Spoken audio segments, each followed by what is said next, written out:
ያሬድ አጭር ጥያቄ።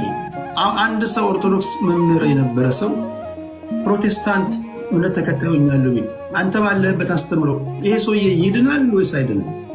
አይድንም። ምክንያቱም ከመጀመሪያውም የለየን አስተምሮ ስለሆነ አስተምሮ ላይ ደግሞ ኮምፕሮማይዝ የምናደርገው መካከል የሚባል ትምህርት የለም። ያለችው አንድ ቤተክርስቲያን ናት፣ የጌታ አካል የሆነች እውነትም ያለው አንድ ነው።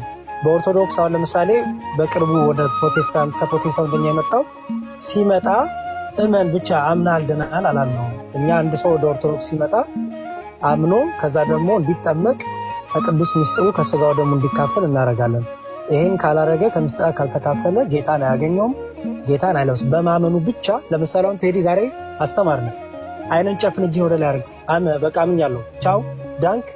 ይሄ በእኛ በኦርቶዶክስ እንደዛ የለም። ኦኬ ይሰረዛል የለም። ምንድነው የሚደረገው መሰለ ቴዲ? በእኛ መጽሐፍ ቅዱስ እንደሚናገረው ካልተጠመቅ ክርስቶስን አትለብሰውም። ከሞቱና ከትንሣኤው ጋር መታበር አለ። በአንድ ሰው ክርስቶስን ለመልበስ ከክርስቶስ ከሞቱና ከትንሣኤው ጋር ለመታበር ግዴታ መጠመቅ አለበት። ከኃጢአቱ እንዲታጠብ ግዴታ መጠመቅ አለበት። ስለዚህ ያምናል፣ ይማራል።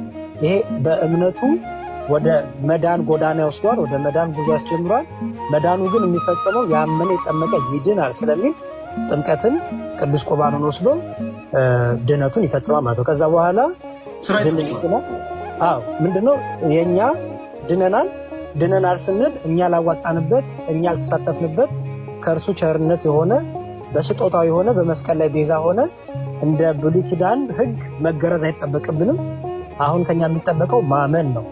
ማመን አምነን ልጅነትን እናገኛለን። በጥምቀትና በቅዱስ ቁርባን ታትመን ልጅነትን እናገኛለን። ይሄ ድነናል። ከዛ ደግሞ እየዳንን ነው። ይህ ወደ መዳን የመጣው ሰው ደግሞ ክርስቶስን በመምሰል ሕይወት ዕለት እስከ ዕለት ፍጻሜው ድረስ በመልካም ፍሬ በመንፈሳዊ ፍሬ እያፈራ መሄድ ማደግ አለበት። ምክንያቱም ይሄን ፍሬ ካላፈራ ስለሚቆረጥ መዳኑ ስለሚያጥ። ስለዚህ መዳን በጸጋ ይሰጣል።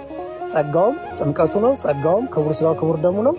ከዛ በኋላ ይህን ጸጋ ካገኘ በኋላ ይህን ጸጋ መጠበቅ ግዴታው ነው፣ በመንፈሳዊ ፍሬ በመመላለስ መጨረሻ ላይ ደግሞ ክርስቶስ ሲመጣ ደግሞ በዓለም ፍጻሜ የጸኑትን ደግሞ ያድናቸዋል። ስለዚህ ሲመጣ ደግሞ መዳኑ ይፈጸምለታል፣ ወደ ዘላለም ይገባል ማለት ነው። የእኛ ትምህርት ነው።